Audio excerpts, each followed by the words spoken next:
Hello बच्चों, आज हम पढ़ेंगे कक्षा 12 विषय रसायन विज्ञान पाठ वैद्युत रसायन का भाग 2। अब यहाँ हम जो है ऑक्सीकरण विभव के बारे में पढ़ने जा रहे हैं। तो देखिए, किसी इलेक्ट्रोड के द्वारा विलयन में इलेक्ट्रॉन त्यागने या दान करने की प्रवृत्ति को उस इलेक्ट्रोड का ऑक्सीकरण विभव कहते हैं। इसे EOX द्वारा प्रदर्शित किया जाता है। और जो है हमारा जो है जहाँ जिस इलेक्ट्रोड पर इलेक्ट्रॉन का जो है त्याग होता है उस पर जो है ऑक्सीकरण होता है। जैसा कि हमने डैनियल सेल में देखा था, उसमें जिंक जो है सॉलिड से जो है जिंक Zn जो है प्लस आयन जो है बनते हैं विलयन में और 2 इलेक्ट्रॉन का त्याग कर देता है जो है Zn। इसका जनरल सूत्र जो हम ऐसे लिख सकते हैं, कोई धातु है जो सॉलिड अवस्था ठोस अवस्था में है और विलयन में जो है ये क्या बना रहा है, N प्लस बना ले रहा है, N प्लस। ये कैसे बन रहा है, जो है N इंटू E इलेक्ट्रॉन का त्याग करके बन रहा है। अब इसी तरीके से जो है हम अपचयन विभव पढ़ने जा रहे हैं। किसी इलेक्ट्रोड द्वारा विलयन में इलेक्ट्रॉन ग्रहण करने की प्रवृत्ति को किसी इलेक्ट्रोड द्वारा विलयन में इलेक्ट्रॉन ग्रहण करने की प्रवृत्ति को उस इलेक्ट्रोड का अपचयन विभव कहते हैं। इसे E रीड द्वारा प्रदर्शित करते हैं। रीड मीन्स रिडक्शन का मतलब अपचयन। जैसा कि हम लोगों ने डैनियल सेल में देख रखा था कि कैथोड पर जो है यह अभिक्रिया हो रही थी। Cu++ जो है जिंक द्वारा भेजे गए 2 इलेक्ट्रॉन को ग्रहण करके Su जो है ठोस में परिवर्तित होकर के कैथोड पर एकत्रित हो रहे थे। अब जो है इसका जो है जनरल फार्मूला हम लोग लिख सकते हैं। देखिए, यहाँ पर जो है कोई धातु है N प्लस आयन जो है N इंटू E इलेक्ट्रॉन लेकर के S में जो है परिवर्तित हो जा रहा है। अब देखिए, सेल विभव या सेल का विद्युत वाहक बल किसी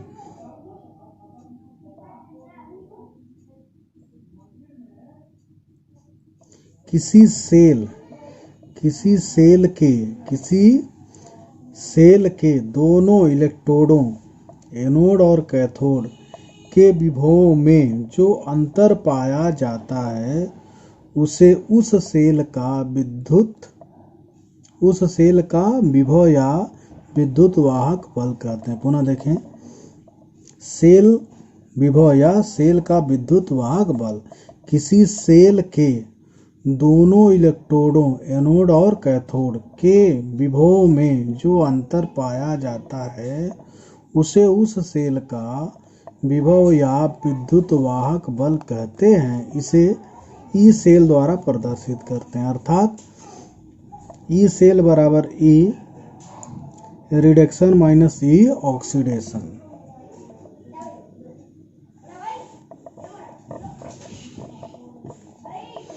यहाँ देखिए नोट्स में, यह अपचयन और ऑक्सीकरण विभव का अंतर होता है। E सेल जो है अपचयन और ऑक्सीकरण विभव का अंतर है। अब देखिए, यदि जो है EOX बराबर E रेड जो है, यानी अपचयन और ऑक्सीकरण विभव आपस में बराबर होगा तो सेल का विभव क्या हो जाएगा, 0 हो जाएगा। तो ये जो है साम्य अवस्था में रहेगी, इसमें न विद्युत धारा का प्रवाह नहीं होगा। दूसरी स्थिति हमारा क्या है, यदि जो है E अपचयन का मान जो है E ऑक्सीकरण से ज़्यादा हो जाता है तो सेल का जो विभव है वह धनात्मक हो जाएगा। इस स्थिति में सेल जो है वह डिस्चार्ज होगा, यानी सेल से जो है विद्युत धारा जो है ली जाएगी। ठीक है।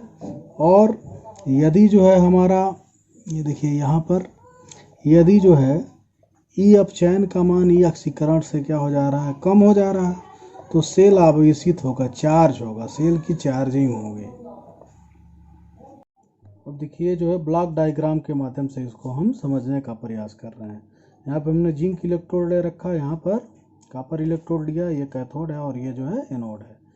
तो यहाँ पर देखिए जब ई ऑक्सीकरण और ई अपचयन दोनों का मान आपस में बराबर हो जाता है तो सेल का विभव जो है वो 0 हो जाता है, और ये जो इस स्थिति में विद्युत धारा का मान 0 हो जाता है, अर्थात विद्युत धारा न इधर से इधर जाएगी न इधर से इधर आएगी, और ये जो है साम्य अवस्था कहलाती है। यहाँ देखिए दूसरे ब्लॉक में क्या हो रहा है, जब ई अपचयन का जो है मान ई ऑक्सीकरण से ज़्यादा होता है तो सेल का जो विभव धनात्मक आता है। ऐसी स्थिति में विद्युत धारा जो है देखिए यहाँ से चल करके जो है कैथोड से चल करके जो है वो एनोड की तरफ जो है वह मूव करेगी। ठीक है, ये देखिए कॉपर से जो है जिंक की तरफ, और मुक्त इलेक्ट्रॉन इधर से इधर आएंगे और सेल जो है डिस्चार्ज होगा। अगर जो है ई ऑक्सीकरण का मान जो है ई अपचयन से ज़्यादा होगा तो सेल का विद्युत वाहक बल यानी सेल का विभव ऋणात्मक हो जाएगा। ऐसी स्थिति में सेल जो है वह चार्ज होगा, यानी विद्युत धारा जो है जिंक से कॉपर की ओर जो है वह प्रवाहित होगी।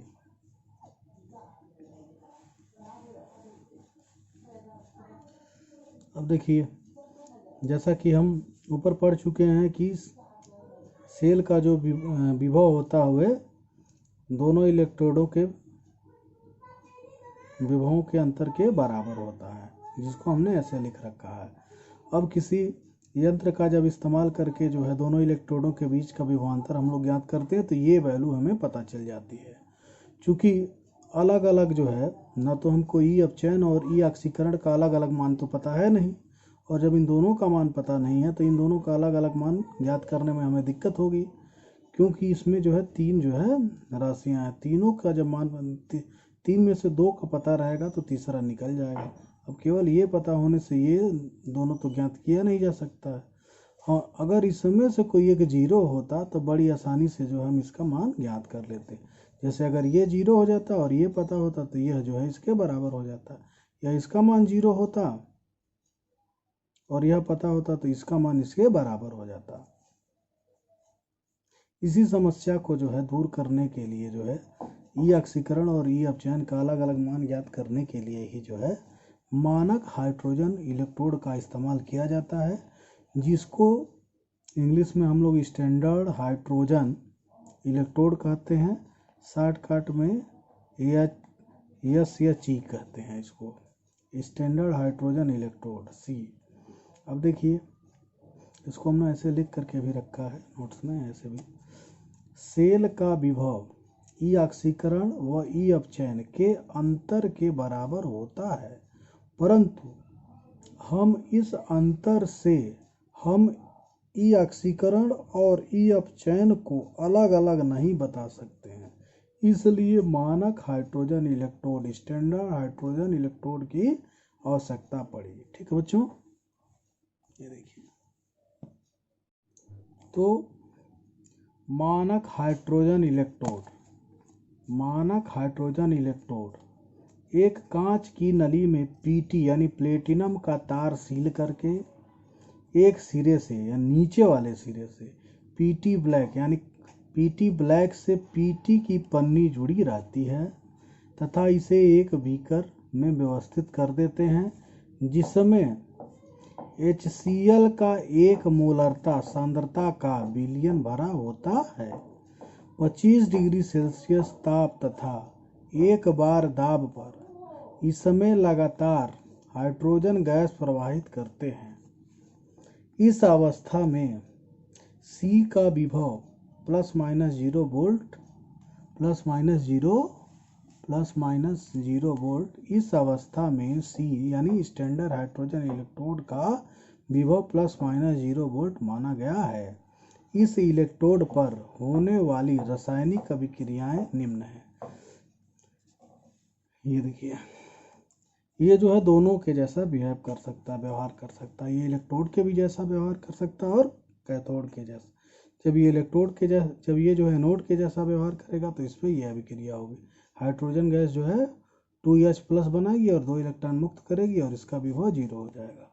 और जब ये कैथोड के जैसा व्यवहार करेगा तो 2H+ जो है 2 इलेक्ट्रॉन लेकर के हाइड्रोजन गैस बना लेगा, इसका विभव 0 होगा। और इसका संरचना देखिए ये है, ये हमारा एक बीकर है जिसमें 1 मोलारता का HCl विलयन भरा हुआ है जो H+ देता है।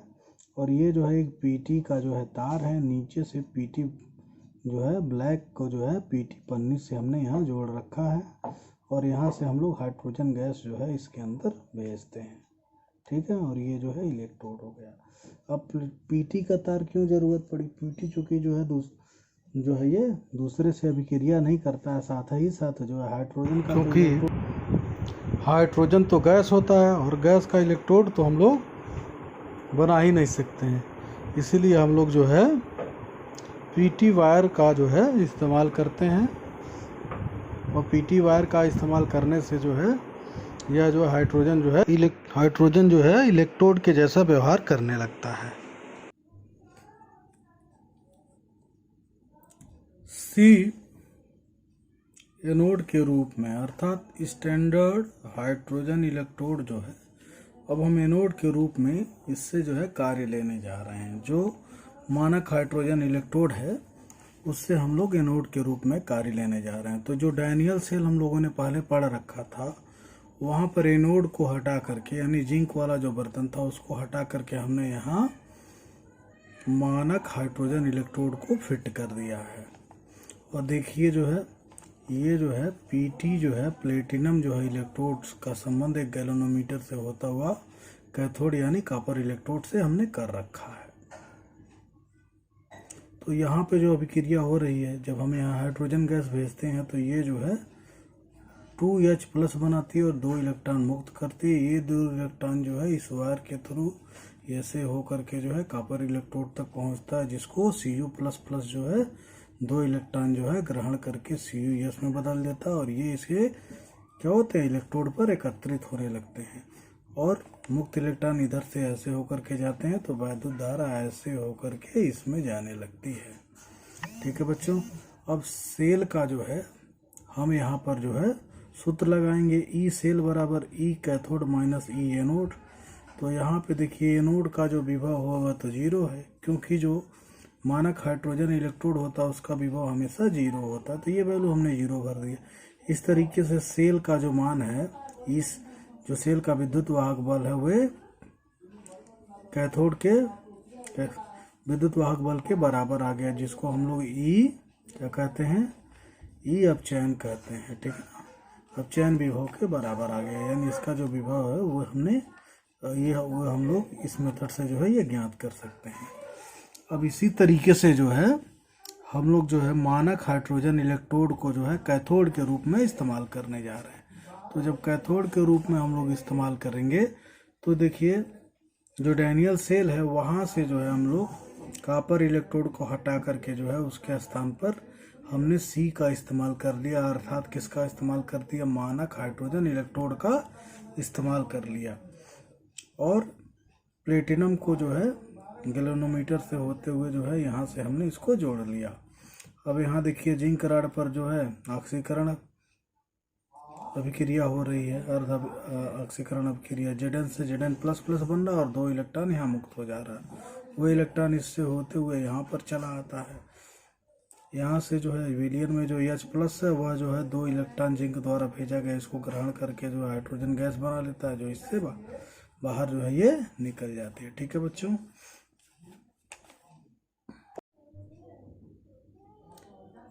अब फिर जो है हम लोगों ने ये सेल का फार्मूला लगा दिया, E सेल बराबर हो जाएगा E cathode minus E anode, और यहाँ पे ये जो है E जो है C के बराबर हो गया, क्योंकि हमने इसके स्थान पर क्या लगा रखा हुआ है, मानक हाइड्रोजन इलेक्ट्रोड को लगा रखा, उसका विभव तो 0 होता है।